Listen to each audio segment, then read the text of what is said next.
And lastly, as promised, a special comment about the president's address last night. Only this president, only in this time, only with this dangerous, even messianic certitude, could answer a country demanding an exit strategy from Iraq by offering instead an entrance strategy for Iran. Only this president could look out over a vista of 3,008 dead and 22,834 wounded in Iraq and finally say, where mistakes have been made, the responsibility rests with me, only to follow that by proposing to repeat the identical mistake in Iran.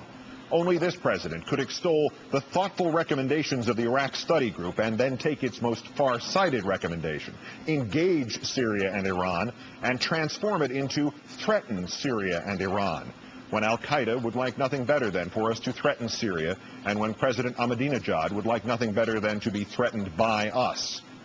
This is diplomacy by skimming. It is internationalism by drawing pictures of Superman in the margins of the textbooks. It is a presidency of cliff notes.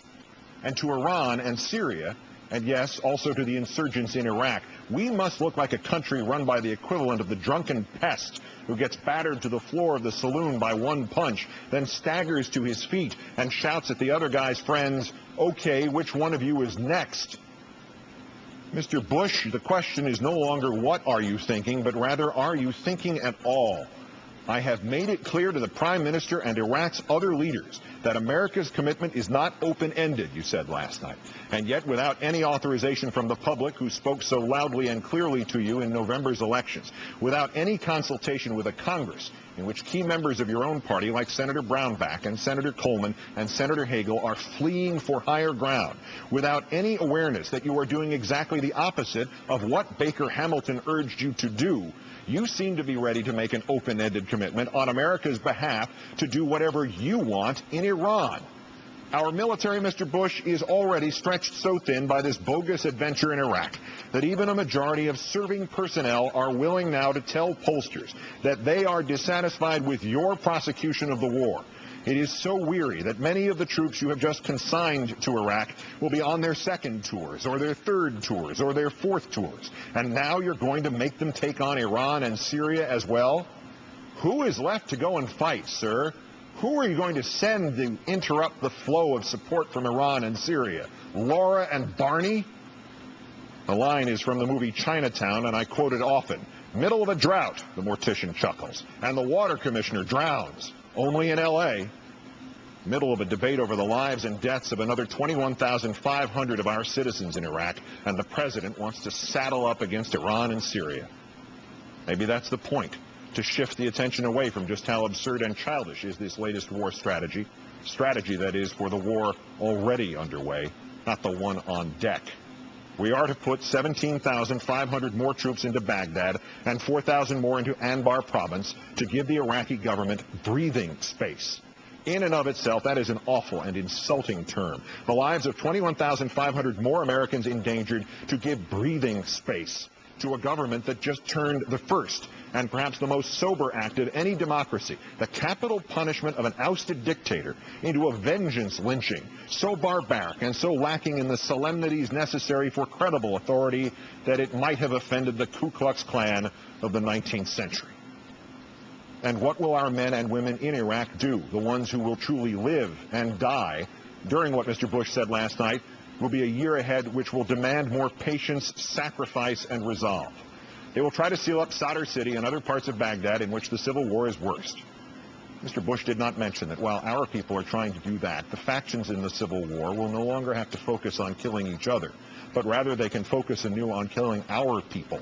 Because last night the president foolishly all but announced that we will be sending those 21,500 poor souls over, but no more after that.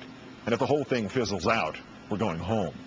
The plan fails militarily, the plan fails symbolically, the plan fails politically. Most important, perhaps, Mr. Bush, the plan fails because it still depends on your credibility. You speak of mistakes and of the responsibility resting with you, but you do not admit to making those mistakes. And you offer us nothing to justify this clenched fist towards Iran and Syria. In fact, when you briefed news correspondents off the record before that speech, they were told once again, if you knew what we knew, if you saw what we saw, if you knew what we knew was how we got into this morass in Iraq in the first place, The problem arose when it turned out that the question wasn't whether or not we knew what you knew, but whether or not you knew what you knew. You, sir, have become the president who cried wolf. All that you say about Iraq now could be gospel. All that you say about Iran and Syria now could be prescient and essential. We no longer have a clue, sir. We have heard too many stories. Many of us are as inclined to believe you just shuffled the Director of National Intelligence over to the State Department because he thought you were wrong about Iran. Many of us are as inclined to believe you just put a pilot in charge of the ground wars in Iraq and Afghanistan because he would be truly useful in an air war next door in Iran. Your assurances, sir, and your demands that we trust you have lost all shape and texture. They are now merely fertilizer for conspiracy theories. They are now fertilizer indeed. The pile has been built slowly and with seeming care. I read this list last night before the president's speech, and it bears repetition because its shape and texture are perceptible only in such a context. Before Mr. Bush was elected, he said nation building was wrong for America. Now he says it is vital. He said he would never put U.S. troops under foreign control. Last night he promised to embed them in Iraqi units. He told us about WMD, mobile labs, secret sources, aluminum tubes, yellow cake. He has told us the war is necessary because Saddam was a material threat, because of 9/11, because of Osama bin Laden, Al-Qaeda, terrorism in general, to liberate Iraq, to spread freedom, to spread democracy, to prevent terrorism by gas price increases, because this was a guy who tried to kill his dad, because 439 words into that speech last night, he trotted out 9/11 again. In advocating and prosecuting this war, he passed on a chance to get Abu Musab al-Zarqawi, to get Muqtada al-Sadr, to get bin Laden. He said in fewer troops than the generals told him to. He ordered the Iraqi army disbanded and the Iraqi government de-Baathified.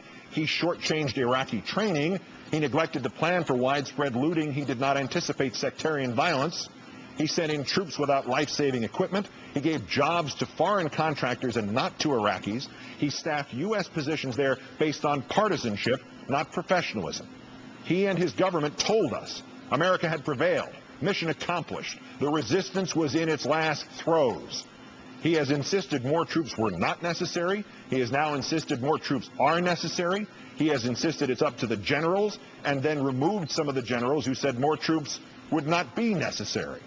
He has trumpeted the turning points, the fall of Baghdad, the death of Uday and Qusay, the capture of Saddam, a provisional government, a charter, a constitution, the trial of Saddam, elections, purple fingers, another government, the death of Saddam. He has assured us we would be greeted as liberators with flowers. As they stood up, we would stand down. We would stay the course. We were never about stay the course. We would never have to go door to door in Baghdad, and last night, that to gain Iraqis' trust, we would go door to door in Baghdad. He told us the enemy was Al-Qaeda, foreign fighters, terrorists, Baathists, and now Iran and Syria. The war would pay for itself. It would cost $1.7 billion, $100 billion, $400 billion, $500 billion. Last night's speech alone cost us another $6 billion. And after all of that, now it is his credibility versus that of generals, diplomats, allies, Democrats, Republicans, the Iraq Study Group, past presidents, voters last November, and the majority of the American people. Oh, and there's one more to add to the list tonight. Oceania has always been at war with East Asia. Mr. Bush, this is madness. You have lost the military. You have lost the Congress to the Democrats. You have lost most of the Iraqis. You have lost many of the Republicans. You have lost our allies in this. You are losing the credibility not just of your presidency, sir, but more importantly, of your office itself.